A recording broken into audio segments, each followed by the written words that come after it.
Live, local. This is 5AA, always Adelaide.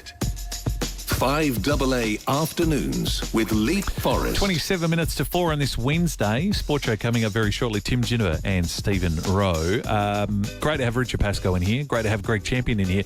I'm so delighted every time I get to speak to my next guest. And this will be a great one for you, for those of you who are able to. And I know many are in the car listening to us on the radio, but you can always go back and rewatch on Facebook and YouTube. But if you want to get on the Complete Care live stream right now, Facebook and YouTube, you can see myself and Bob Lott from Thebarton Theatre. Bob's a legend of the industry and so much going on in his world. It's always nice to catch up, first and foremost. I drive past Theby every single day. And the reason we got you in for this particular time slot is because we can show some of the photos as we continue this chat and give people an idea of where you're up to. How long has it been dark, Theby? Oh, it's a very complicated answer, and I'll try and keep it light and simple. Yep. We are not the owners of Thebarton Theatre. The Council of West Torrens is. Yes. And we finished our previous 45-year lease on the 28th of November 22. And it's been dark ever since. 22, so it's 2 years. Yeah. Wow. And, you can tell the influence it's had because of the number of bookings we've got at the present minute. I have never seen bookings for a theatre like we're getting at the present minute. We will probably have 50 shows in Theby between its opening on the 1st of October through to the 25th, 26th of December. I know unbelievable. It is unbelievable. I know you're in competition with the others. We love the ASC. We love what they do. We love festival theatre, and there's so many great theatres around. There's something very special about Theby. I don't know if it's the fact that I drive past it every day going to and from work, but I've been watching over the last 2 years. What are you up to? What's going on here? So this is where the live stream will come in handy because Brooklyn has got some photos for us. So what we're seeing right now is the new addition to Thebarton Theatre. So that's what you've rebuilt. Last time you and I spoke, that's an elevator, is that right? Yes, there is. There's not been the option for people in wheelchairs to go upstairs. Yes. We've always looked after them and got incredible compliments from the authorities because we put staff on specifically to look after people who are in wheelchairs. But now we've got a lift that goes to the top floor. Yes. It can't take hundreds of people, but it can take people who, if they get into their action early on, they can book a seat in the theatre in that area and they can use a lift to get there. But the council owns Thebarton Theatre, not us. It was definitely being knocked over. Everything had been, the toilets and the power and water had all been totally dismissed back in 79, the council of the day. Yes. They advertised and were about to knock it down, and there was my partner Robbie we had a show in at Theby that weekend, and then I got phone calls from the then mayor and chief executive asking if there was any way in which we could save the theatre, and that's me, I think, and so I just lost my wife in a car accident at that stage, just a few months before, and the kids were all knocked to pieces. And I put the house and everything up against taking Theby on. It was a big move at the time, a gutsy move. Yep. But I've never looked back. And what we've done at Theby is we've created a relationship between our audience. Yes. Now, I can't put a finger on it and say it was that, but I can say that the outcomes, we did a survey of our something like 40,000 people on the mailing list at that time, and asked them what was their favourite venue in town for contemporary music. Well, the Gov got 6%, and the Gov's a great venue. I love the Gov. But the Gov got 6%. Theby got 84%. 84. I'll say it again, 84. Yes. I love the number. But the whole of the rest of the theatres, Festival Theatre, the Entertainment Centre, Her Majesty's, all good theatres, all needed in a city of our size, but combinedly 10%. Yeah. Now, I didn't do anything specific for that, nor did Robbie, nor did anyone else.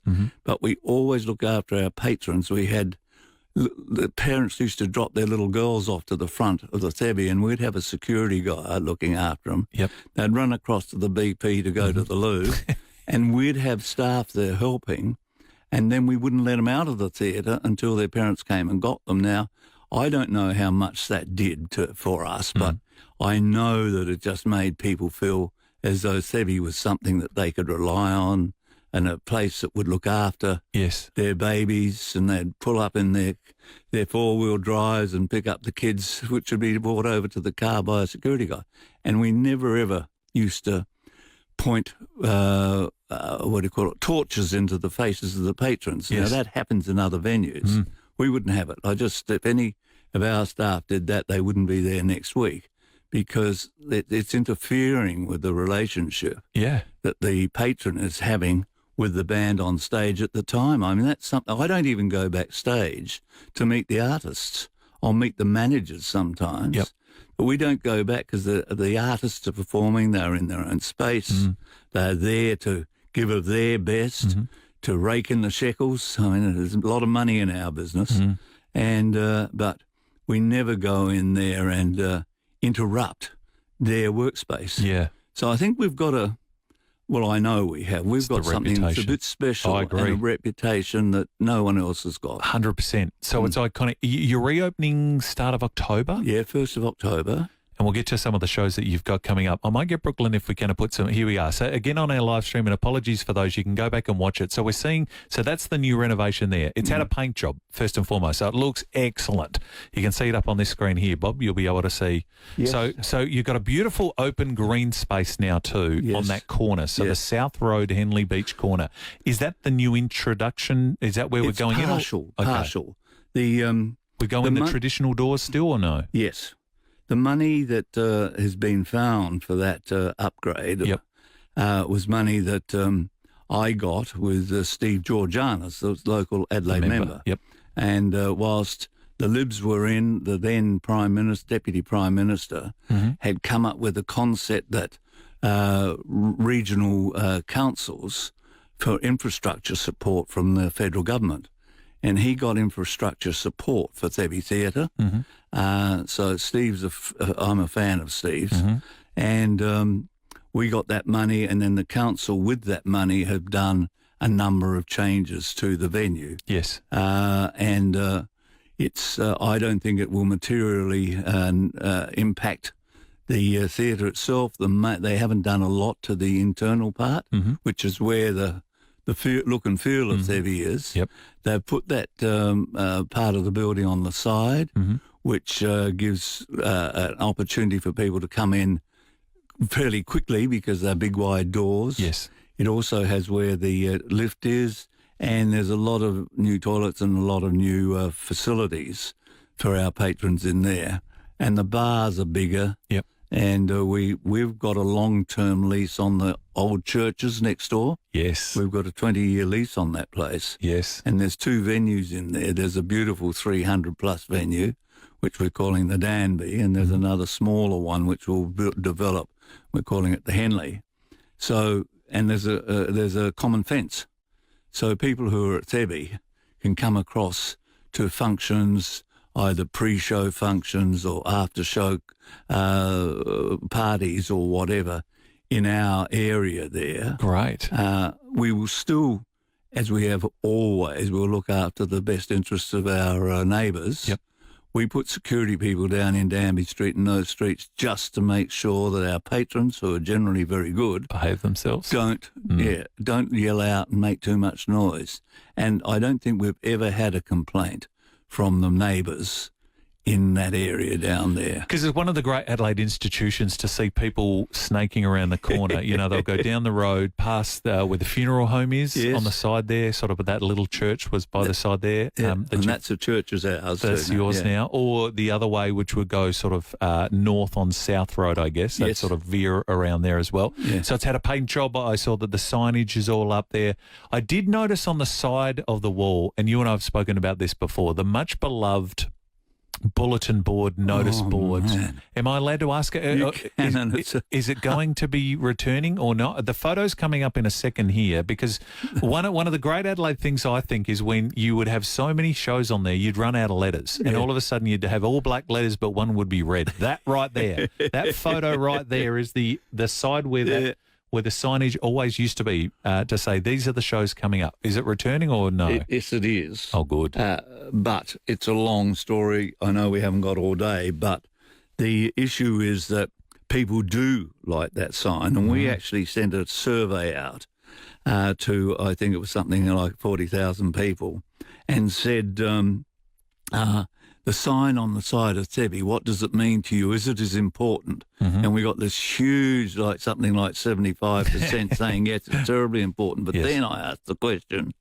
The question was, as far as terms are concerned or heritage items are concerned, is it as important as the scoreboard at Adelaide Oval? And would you believe that over 80% of the people said it's as important as the Adelaide Oval? Now, I can't get my head around it. It's not quite, it's just below for me. I love it, don't get me wrong, I do. And I sit there, and because of our industry too, I'll sit at the lights, Henley Beach and South, and I'll look up and I'll go, right, I want that person on the show, that person on the show. And it's funny, even looking at some of the shows that you've got coming up. So Kate Sobrano's coming up. Marsha Hines and Casey have both been on. They're doing the music of Donna Summer. We've had them on the show. Al Jardine, I'm in the shuffle. We're hopefully getting the Beach Boy on the show to talk about it. Jimmy Reese has been on the show. Alan Davies has been on the show. There's so many, Rockwiz, Julia and Brian will be back for that. We'll get them on the show too. I think it's just a great way for Adelaideans, and I understand there's a lot of the city that don't drive past it all that often, but it's a great way. Nowhere else in the city do you have a running commentary of what you can expect. The AEC have who's on tonight, so you go, okay, they're on tonight, but you don't have a kind of a rundown to go, you know what, I'd love to see that act. Let me find out when they're on, or, you've got the date on there. Well, we've got an electronic version, which the council people themselves have found for us, which is fantastic. And it will appear, for all intents and purposes, like the old sign used to be, but we'll actually be manoeuvring it and manipulating it on terra firma. We won't be up hanging off the top of the side of the building. And we do have the capacity to do some specials like, Rockwiz opens tomorrow. Get in early. Okay. But it won't negatively impact the same style of information giving that we. But it's always fun to watch how whoever did that for you would try and condense words. Yes. So it would be Bob Lott, Leith Forrest and the Adelaide Symphony Orchestra. You don't have that much room, so they would just squeeze whatever they could get. Or, as I say, you would quite often run out of letters. That's right. Then you would have all black and a red L, or whatever you would use, which I think is great. That's great charm of the place. Well, I agree with you. I don't have to argue it, except that people don't see it in the same light that I and others see it in. And sometimes there's had to be some quite strong discussions, but I can tell you we've won. Excellent. Well, I'm glad to hear that. We had the boys in a couple of weeks ago, Jordan and Vince. Yes. And Victor. Victor Marshall and Jordan Lennon. Yes. And there's also Reno Cofone too. Reno's in that too. Yes. They've got the Music Museum, which is going to be a part of the Thebe, which is such a great idea for the boys. Well, the four of us are doing it. Yep. We're a limited, we're a charity, charity status.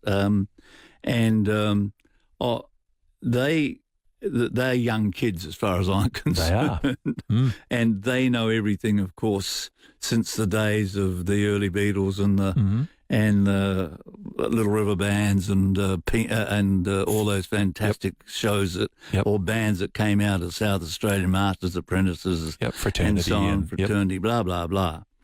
But they don't know prior to that. And I was saying things to them, well, what about Carmel Hackendorf, or what about Peter Dawson? And they're saying, Peter who? And I'm saying, well, he was noted and accepted that he was the greatest singer in the world. There's absolutely no doubt about that. And he's an Adelaide boy, South Australian boy. Yes. Oh. So all of a sudden, there's Victor. He's gone out. He's bought a letter that Peter Dawson signed on a deal about some sort of, he was helping or supporting some product, which was very unusual for the days that he was singing. Yep. But we've gone back so that we're making, like Sir Robert Helpman used to sing and dance in. He turned out to be one of the greatest ballet dancers of all time. Yep. But he used to do that sort of musical type comedy thing, along with Roy Reno and some of those people, and they're not known by the general public now. No. But people of my age, they are. And you'll see all that in the museum. The boys brought up a great point that all of our museums in Adelaide are pre-World War II. There's nothing really after World War II where you can experience all the great things that we've seen at the Thebarton Theatre. We're going to take a short break. You mentioned a legend of South Australian music. We're going to be joined by one on the other side. He's called in because we've been talking about Barry Robran's passing. The great Johnny Mac's going to join us in a second, who I know you've got a connection with as well. So stay there if you can. Bob Lott is here from the Thebarton Theatre. Opens the 1st of October? Correct. 1st of October. But if you get on the Thebarton Theatre website, you can already see the shows that are coming, of which there are many, and they are great. And very soon, what has been quiet for 2 years will be very loud. And we cannot wait for that. More with Bob Lott after this. Crows big man Riley O'Brien. 5AA Afternoons with Leith Forrest. A very special guest, Bob Lott, is here from Thebarton Theatre. We are revelling, really, in the fact that the Thebby is returning as of the 1st of October. Your first show is Elvis American Trilogy. Yes. Wednesday, October 1. That's right. Echoes of Pink Floyd, Sushi Mango, who are very popular. The boys we from will sell Sushi. out 4 shows for Sushi Mango. Kate Sobrano, Marsha Hines singing Donna Summer, Earth, Wind and Fire, Al Jardine, Albano, Credence, David Gray, Bootleg Beatles, Jimmy Reese, Alan Davies, Aunt Donna, Rock Whiz, Rock Orchestra by Candlelight, just some of the many, many shows that are coming, and you can see all of that on thebartontheatre.com.au. A legend of the industry, a man who you would know very well. We've been discussing about Barry Robran's passing, and someone mentioned that there was a Barry Robran song on Again, this is the perfect thing to go in the museum at Thebarton Theatre, this kind of stuff. The great Johnny Mac is on the phone. Welcome, John. Thank you. Are you well? Yeah, well, I'll be 93 in 4 weeks. I'm doing okay. 93. Awesome. Yeah. It's great to have you here. Johnny, we were discussing about the Barry Robran song on the back of the North Adelaide theme song. Can you tell us the history of that? I played league football for Sturt, and I was doing shows at North Adelaide and all the football clubs on Sunday mornings, and North gave me a lot of work, so they asked me to write a club song, which I did in 1968, and I love Barry Robran so much, I wrote a tribute to him. And you've got it there, so are we able to hear it somehow through the phone? Yeah, I'll put it on right now, and it'll go for 1 minute. All right, here we go. Ready? The great Johnny Mac. Here we go. Barry Robran. People move. A boy from old Wyala town, his house on the ability is written down. A bidding player really comes to very little and candy comes. Martin low, Martin high, never gives up, it's do or die. Barry Robran is his name, remarkable guitar in his game. A real shy guy, probably love, old North Adelaide is his club. His red and white Guernsey number 10, well respected by all the team men. His first 3 years he played for his state, second in the medal was Phil. 3 Gary medals to his name, the legend has played 200 games. Barry Robran is his name, remarkable guitar in his game. A real shy guy, the public love, old North Adelaide is his club. Old North Adelaide is his club.